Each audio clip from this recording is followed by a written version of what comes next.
The Johnson City Commission's first 2025 meeting Thursday will include a chance to settle a federal lawsuit against the city and its police department. The lawsuit is centered around victims of former downtown resident and convicted child pornographer Sean Williams. The suit alleges Johnson City police looked the other way as Williams drugged and raped dozens of women between at least 2018 and 2021. The city and other defendants have denied all the allegations. Any settlement deal may include language in which the city makes no admission of guilt. Tonight, a member of the Anne Arundel County Police Department is on administrative leave after being arrested on suspicion of drinking and driving. Yesterday, Corporal S. Dolan was pulled over by a Maryland state trooper in Queen Anne's County. He was off duty at the time. A 10-year veteran of the department, he is currently assigned to the Bureau of Community Services. Nothing meant more to Joelle Jacino Bergolo than unity and family. Joelle's aunt tells us enlisting in the U.S. Air Force brought him from Chicago to Texas, but his 4-year-old son is why he stayed. Though the miles of separation is hard, it's this that now keeps them apart. Saturday, Fort Worth police and their helicopter followed a man traveling on Chisholm Trail Tollway in a stolen vehicle, reported by Chicago police. An arrest affidavit obtained by WFAA shows a Texas Highway Patrol trooper spotted the vehicle on Sycamore School Road. That's when the driver of the stolen vehicle led police on a chase, traveling from Chisholm Trail all the way to I-35 in Dallas, reaching speeds of 120 miles per hour, made unsafe lane changes, and drove in and out of highway shoulders. Shortly after, documents show the trooper made a pit maneuver. We reached out to the Texas Department of Public Safety, who says a pit maneuver involves law enforcement using the front of their vehicle to cause another vehicle to spin out and stop. But the driver kept going, traveling the wrong way on I-35 Service Road near Inwood before crashing into Joelle's car. Officers arrested 35-year-old Devontae Weber as he was walking away from the crash. Sadly, Joelle Jacino Bergolo died at the scene. It's hard for the family to speak on camera, but they tell us he is greatly missed. Joelle, a man of service, a man of love, who values family. In this video, you can see the two BART police vehicles. They collided just outside the West Oakland station. Then they hit a medical supply van. Witnesses tell us the police vehicles did have their lights on, and it does appear that they were speeding to this call of a person in distress. You can see both squad cars. They were destroyed. Yesterday, we were told all three BART police officers, they are expected to survive but remain in the hospital with serious injuries. The driver of the medical supply van was also hurt, but there's no word on their condition. Our crew on the scene Saturday said there were no skid marks left behind, which suggests that both police vehicles crashed at full speed. The two up, they collided. You know, both of them had their lights on, but they came at the intersection too fast. Because look, she coming down from that way, he coming from that way. They didn't even press brake, they didn't even slow down, they didn't even do none of that. They just kept going straight. They're not supposed to come that fast, because they could have killed anybody over there. Good morning, and welcome to the Bad Apple Report. It's 7:30 a.m. bright and early right here at home on the range. Thank you so much for being here today, folks. I really appreciate it. And we're going to start this last day of the year out in Fargo, North Dakota, USA. All right, where this Fargo police officer is on leave, and he's been arrested for DUI. Oh, you're in a load of trouble, buddy, don't you know? There's more to life than whiskey. It's a beautiful day, eh? Okay, look at this goofball. A Fargo police officer has been placed on paid administrative leave after his arrest for drunken driving. That old drunken driving will get you every time. The department says Brandon Rittenauer was arrested shortly after 2 a.m. Monday. He was not on duty. Nothing good happens at 2 a.m., you guys. Officers responded to the 1100 block of 42nd Street South after a report that a car had struck 3 unoccupied vehicles and a dumpster in the parking lot of an apartment complex. Dang, Rittenauer, you're going for it, bro. Allegedly. Rittenauer, 33, was arrested for DUI, actual physical control, and DUI test refusal. He was also cited for not providing valid proof of liability insurance. Give him a break, he's wasted. Okay, just kidding, allegedly. And given a warning for care required. He's never going to remember that. Because of overcrowding at the Cass County Jail, they released him after letting him agree to appear in court. Okay. I hope they didn't give him the keys to his car. Anyways, Police Chief Dave Zabolski says Rittenauer will be afforded the same rights as anyone else as his case moves through the court process. Oh, of course, Zabolski. Cover for him all day long. That's what you do. Okay. Cass County Sheriff's Office was called to the scene and arrested Rittenauer. An internal investigation is also underway.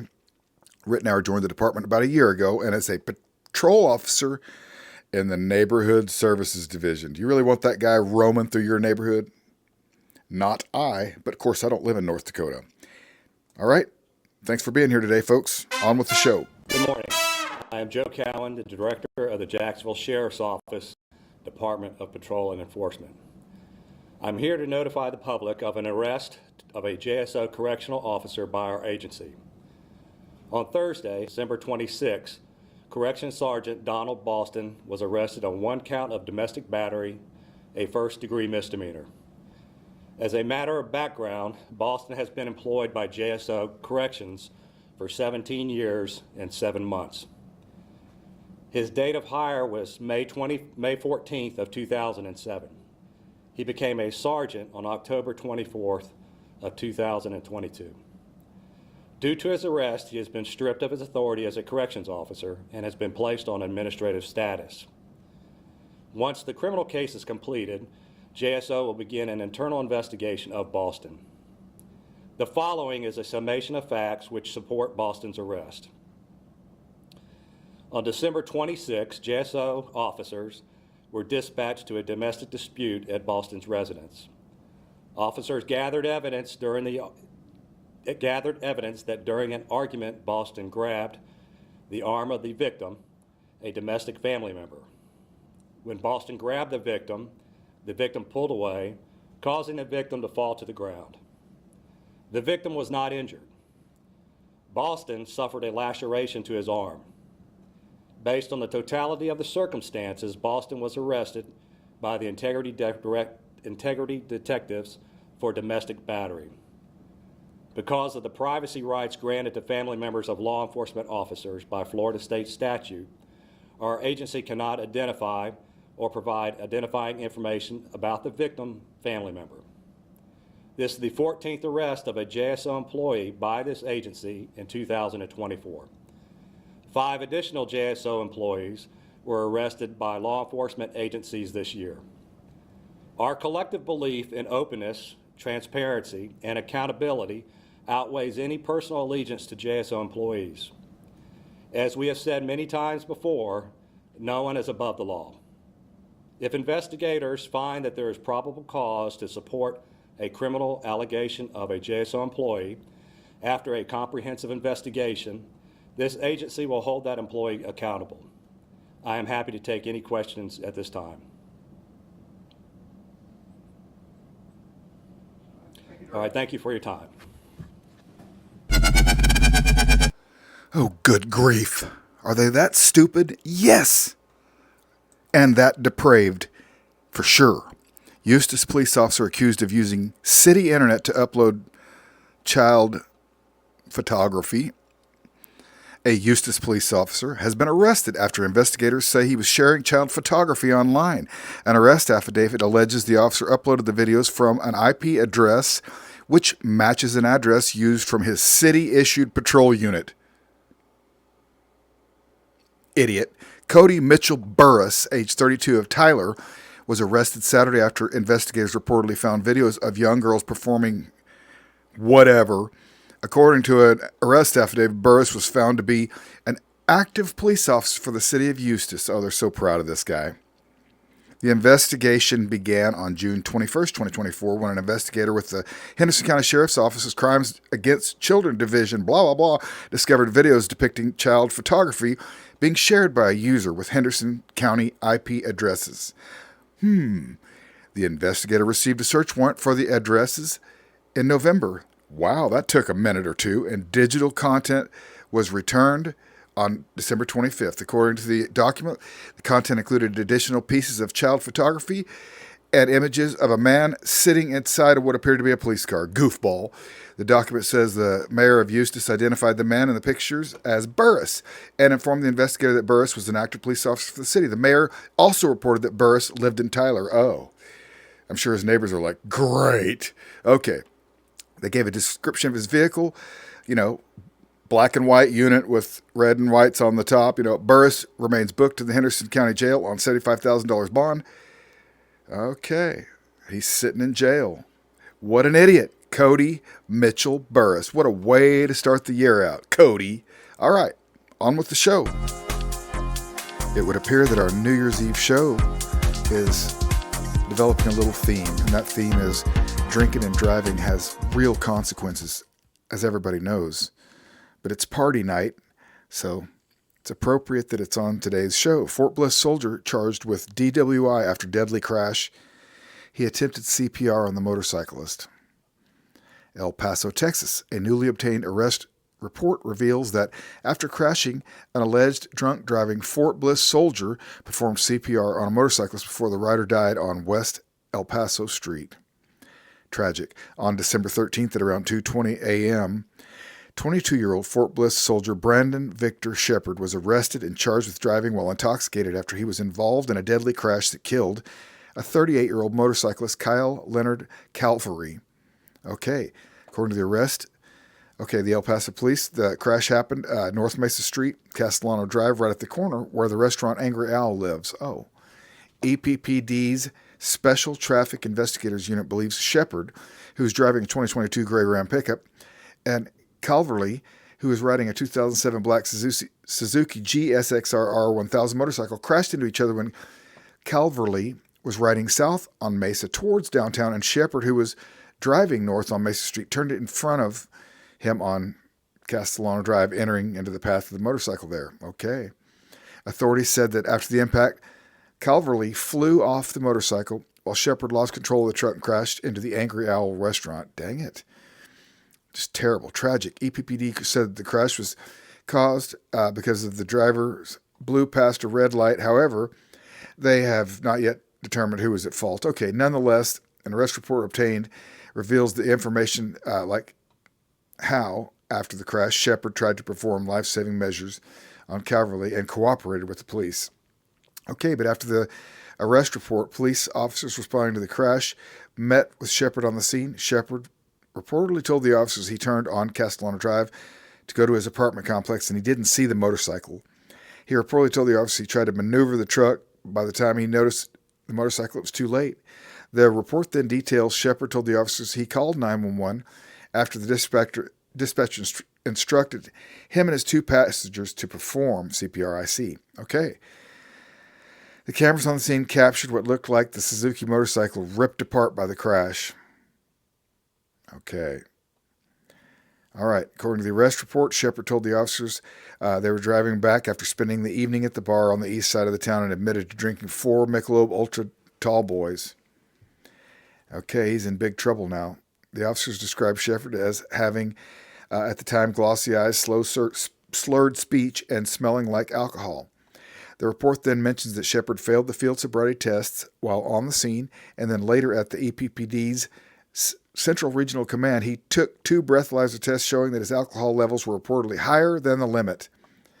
Okay, we don't know what that number is, but besides being charged with DWI, Shepard was also charged with unlawful carrying of a weapon after the EPPD officer allegedly found a 9mm handgun in the fanny pack on the floorboard of the center console of his truck. Okay, was he charged for having a fanny pack? Just kidding. Okay, there's probably a lot more to this. We know it's not good. It's sad. It's a bad story, and drinking and driving is real bad. Has consequences. Let's move on with the show. Dozens gathered outside the governor's mansion Monday morning, calling for accountability into the beating death of Marcy Corrections inmate Robert Brooks. When is it going to end? Albany resident Debbie says her son Shaheem was transferred to Marcy Correctional Facility in August. She says she hasn't been able to speak with him for months. I feel ripped until I can have someone say to me, my son is okay. I'm not going to feel all the way there. That's what goes through any parent that has a child that's in that jail. For those who've been behind bars, they call the video traumatizing. Lameek Taylor and Michael Capers are both formerly incarcerated.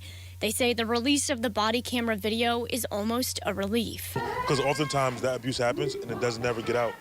And there's times where like Like, you're locked in your cell and you hear the screams of inmates, you hear them calling for help. And for individuals who have experienced incarceration, this is everyday life. I also feel relief that this incident was captured for the world to see, so accountability can ensue. Many are calling for charges against the corrections officers involved in Brooke's death. Debbie wants to see more. Close that. If all those people were standing there witnessing that, what else do they witness? And they let it go. Former inmates want the public to remember while they're serving time, they're human too. Felony does not override my humanity, and my placement in a correctional facility does not negate the fact that I have rights and I'm a human being. So you are the first state assemblyman that it was formally incarcerated. So you know what life is like behind bars. When you saw this video, though, did it come as a surprise to you? First and foremost, thanks for having me this morning, Hazel. No, it wasn't a surprise. You know, it reawakened the dormant feelings I had when I served time, just going through that experience.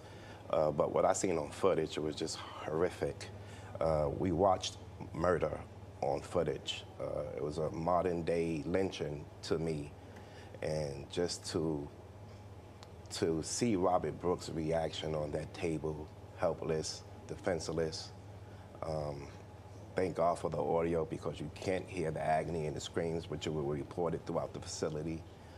It was just horrible. Yeah, I can hear the emotion in your voice, how hard this hit you. I'm trying to contain it. Yeah, it's awful. It's horrible. And some of the guards reportedly were sued before for cruelty. Well, there's a systemic gang assault going on in these facilities. Assemblymember Damon Meeks and I, we toured Mohawk and Marcy right after the event, and we found out a lot within those two facilities alone. There's a widespread of brutality in those both facilities, and it's why I'm calling for the closure. We have a unit there specifically that beats on incarcerated individuals. They call themselves the hit squad, and 5 of the officers that you've seen in the footage are part of the hit squads. So the incarcerated individuals in Mohawk and Marcy knows, hey, let's avoid this squad right here, if you know what's good for you. Oh my, so they're known.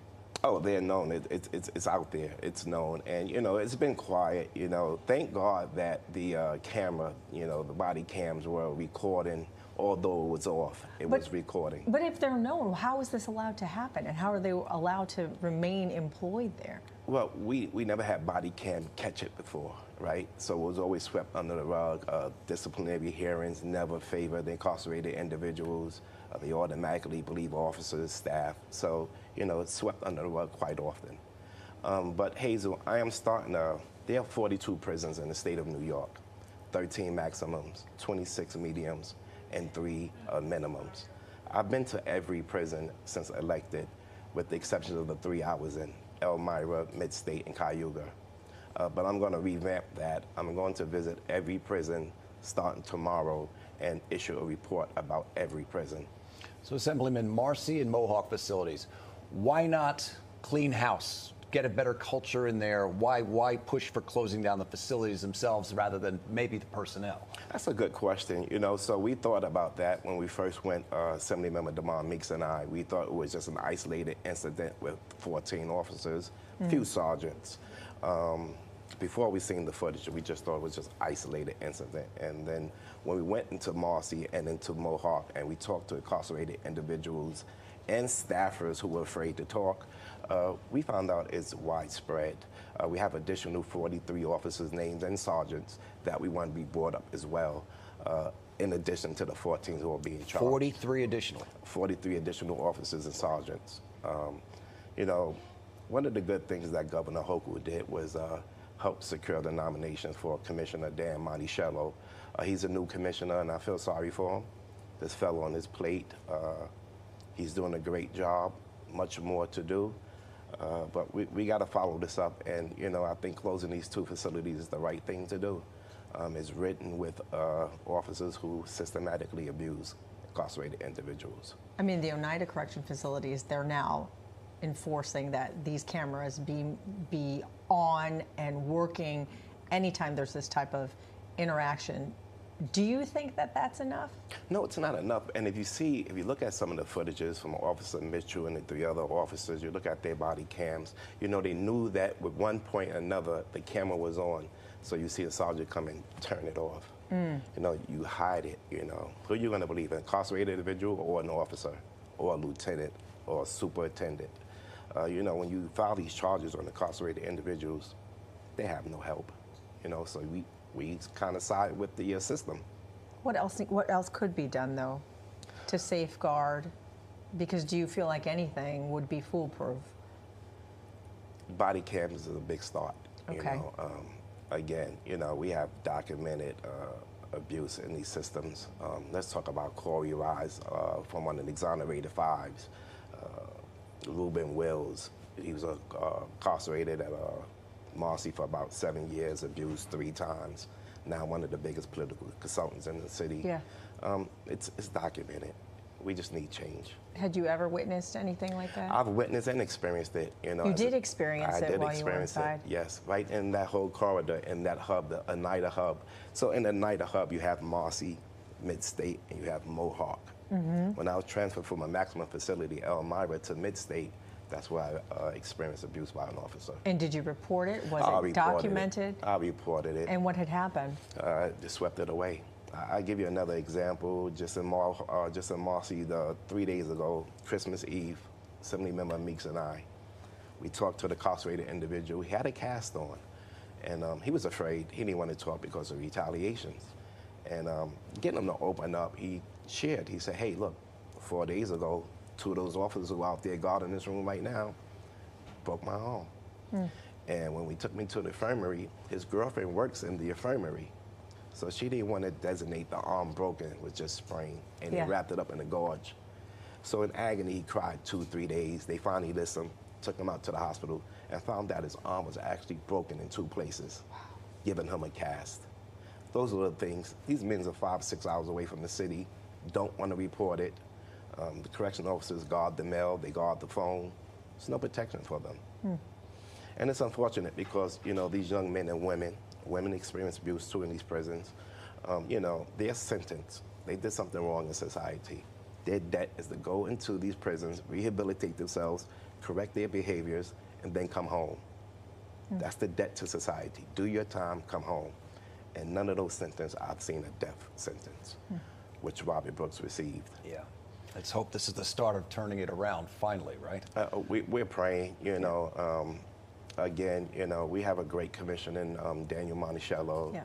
We have a caring governor. Let's see if we could do something. I know they want to talk about policy, but I want to talk about closure because you send a message that, you know, abuse will not be tolerated, either by incarcerated individuals or officers. Well, Assemblymember, thank you so much for your time this morning and for the work that you're doing. Thank you for having me. I appreciate your time. Thank you for having me. Eddie Gibbs, thank you for coming in this morning. We appreciate it. All right.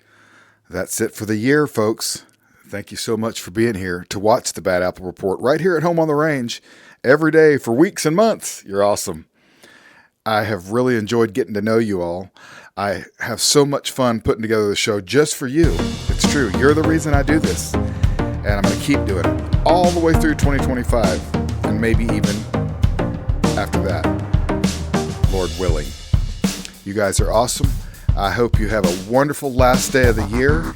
And in the meantime, I'm going to whip up another batch of bad apples just for you. And we'll see you right back here next year. Have a great one.